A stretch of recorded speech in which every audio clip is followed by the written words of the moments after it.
This coming week, we begin Slichos. It's a custom which is prevalent throughout the Jewish people that minimally 4 days before Rosh Hashanah, there's special prayers, supplications which are made. Jews rise early and pray to God for forgiveness.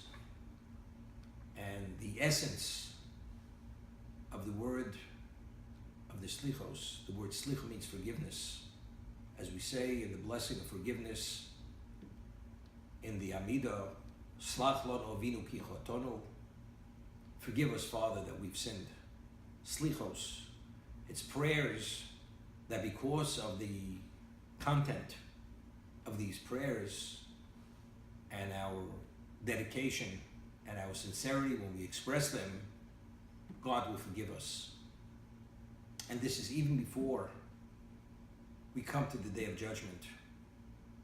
This is a preparation of Rosh Hashanah, that when we come to Rosh Hashanah, Day of Judgment, our record, our classification should be seen as positive rather than, God forbid, negative. The essence of the Slichos, we say the 13 attributes of mercy, which after the sin of the golden calf, God had taught Moshe when he was heaven supplicating God for forgiveness, that if the Jew says the 13 attributes of mercy before God, which can only be said within the context of a quorum, of a minyan, the person definitely, or the people will definitely be forgiven to some degree. Of course, it has to be complemented with Teshuva, with repentance, but this is very integral to be forgiven, because this activates God's attribute of mercy for us, that he should have mercy on us. They're referred to as the Yud Gimel Midas Harachmim, the 13 attributes of mercy. We mentioned that the Slichos have to be said minimally 4 days before Rosh Hashanah. So for Rosh Hashanah, as this year falls out on a Sunday night, so the week begins only a day before Rosh Hashanah, we begin the previous week. So we have more than 4 days of Slichos, because we have to have minimally 4 days. And once we begin from the previous week, at the beginning of the week, which is Sunday, we have a full week of Slichos, of supplications, containing special prayers, and there is confession also contained within this group of supplications. In addition, Erev Rosh Hashanah, there's a very, very lengthy Slichos, which Ashkenazi Jews say. Shabbos, we do not say Slichos. We don't supplicate God on the Shabbos. Yom Kippur, which is the Day of Atonement, even if it should fall out on Shabbos, we still supplicate God, because of the nature of the moment. As Rambam writes, Maimonides writes in his work, Yad Chazaka, it's so Slichu Mechila. It's the end of forgiveness. This is the last moment. And as we say, if not now, when? Therefore, even if Yom Kippur falls out on Shabbos, so we have a compounded, special day of holiness, we supplicate God. However, certain prayers, which are known as Avinu Malkeinu, we don't say, only during Nilah, because Nilah is the closing prayer, supplication of Yom Kippur, where God closes the ledger, the book of life. God forbid, the book of death, everything is finally, the decision is given, the verdict. For those who are in abeyance, the final classification comes on Yom Kippur.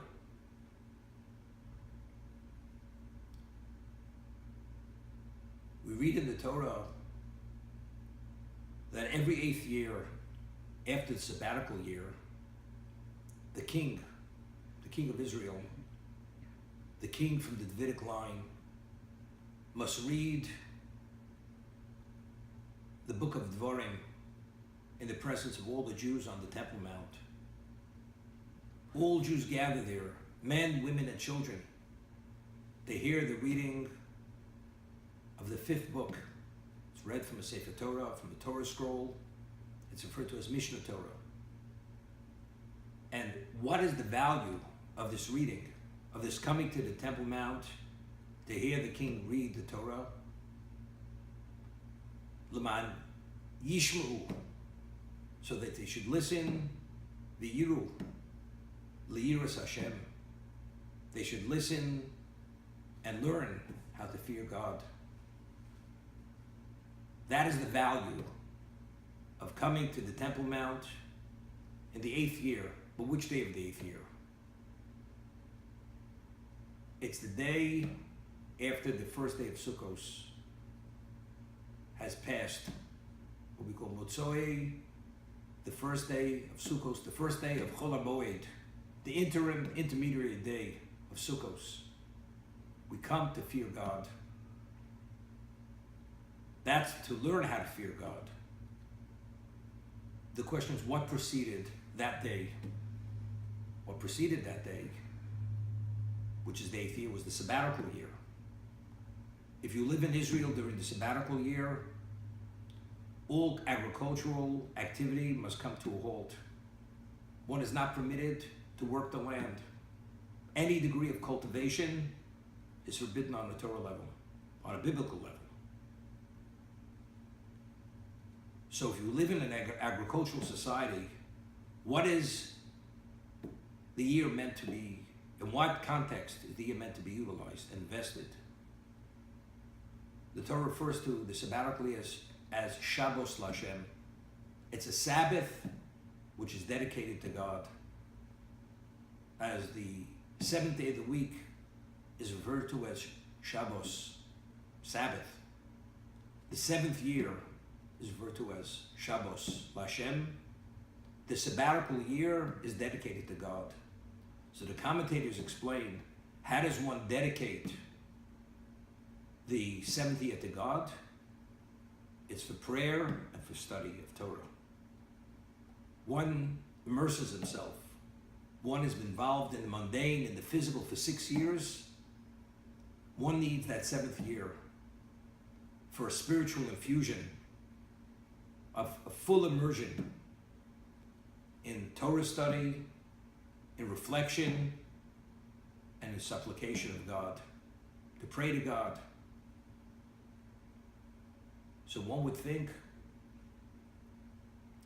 that to be able to maximize on this year of dedication to God, one should be charged with fear of God. All Jews should come to the Temple Mount prior to the sabbatical year to hear the reading of Mishnah Torah, the book of Dvarim on the Temple Mount, to learn how to fear God.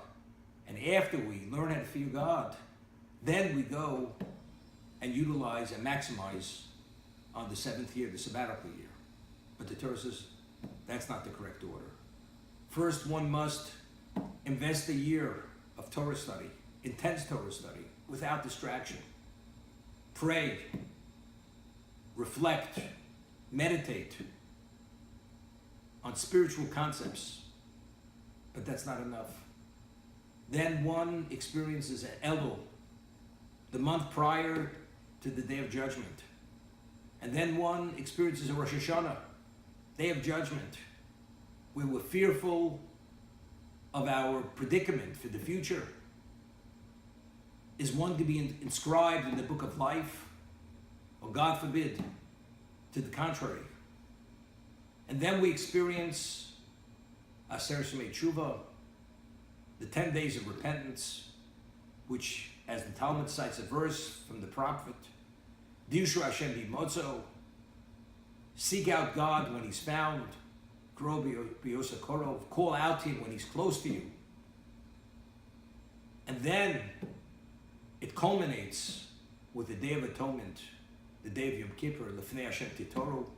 Before God, you should purify yourself. A level of involvement, the 5 years of deprivation, we don't eat, we don't drink, we're not permitted to anoint ourselves, we're not permitted to wear leather shoes, one is not permitted to cohabit. Literally, we are the equivalent of ministering angels, malachim, angels. As they're removed and divorced from this type of activity, these amenities of life have no relevance to them. We as Jews in Yom Kippur must function as malachim. That's what and God sees us as that. And only after all this level do we wait to experience the first day of Sukkot, the festival of the tabernacle. And we come, Motzoi, the first day, first night of Chol HaMoed, and we listen to the reading of the Torah to learn how to fear God. So what do we see from this? That if initially we hear the reading, because our orientation hasn't been to be geared, to be sensitized to spirituality, because we were immersed in the mundane for 6 years, relatively speaking, it would not touch our emotion, it would not touch our intellect, and we'd be slightly moved by this. Regardless of the aura and the dimension of the event that the whole Jewish people, men, women, and children, come to hear the reading of the Torah. It may be impressive for a moment, but to have the capacity to fully absorb that experience, to fear God, one does not have the capacity. One needs a year of preparation, a full year of immersion in spirituality, studying Torah, meditation, supplication, spiritualization, an elul of Ani L'Dodi V'Dodi Li, Teshuva, Tzedakah, Tefillah, repentance,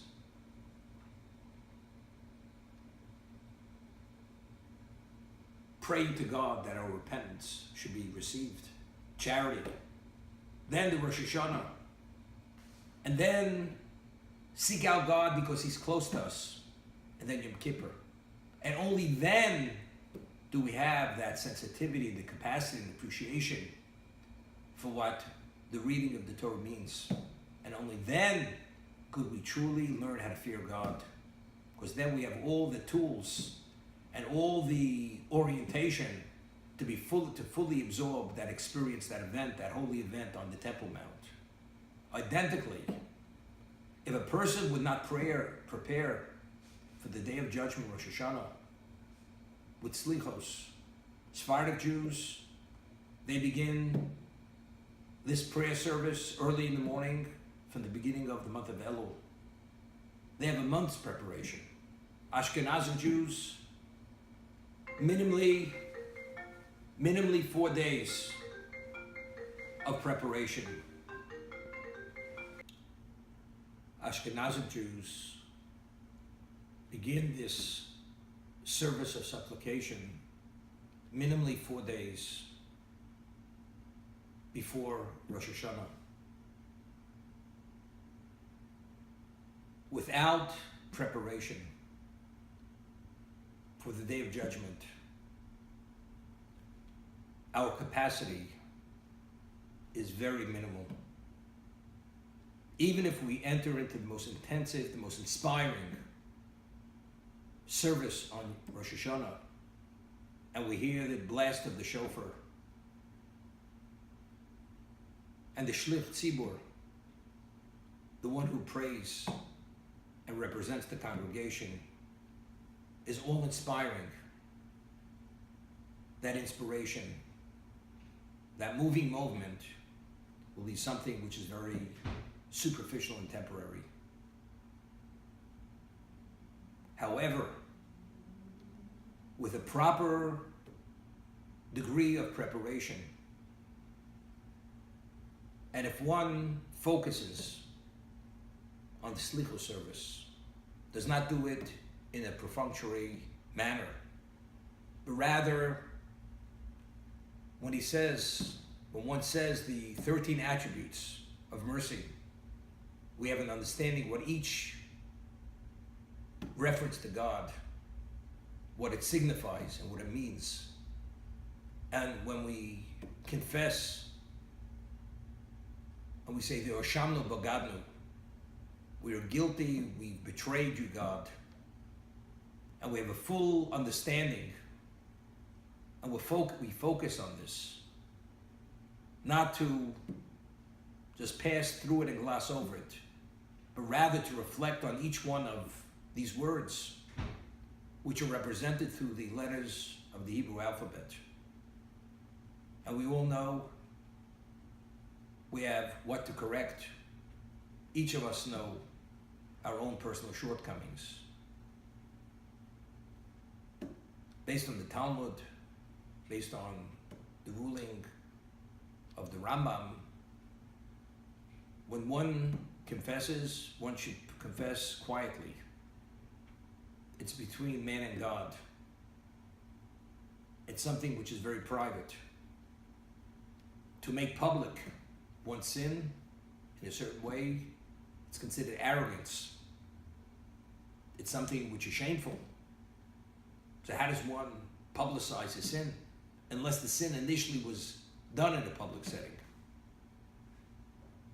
So if one just glosses over it and does not really reflect for the moment on the past and on the future, although one is going through the motions of supplication, of slichos, a text which would arouse and evoke God's mercy, it does not, and it definitely does not affect and impact on the person. But if one takes advantage and takes out time to prepare, to try to understand and put himself in a mindset and choose a setting where it's truly said properly, without distraction, this is similar and has a semblance of the Jewish people dedicating the sabbatical year, Shabbos Lashem, Torah study, meditation, introspection, to have the ability to appreciate what Rosh Hashanah truly is.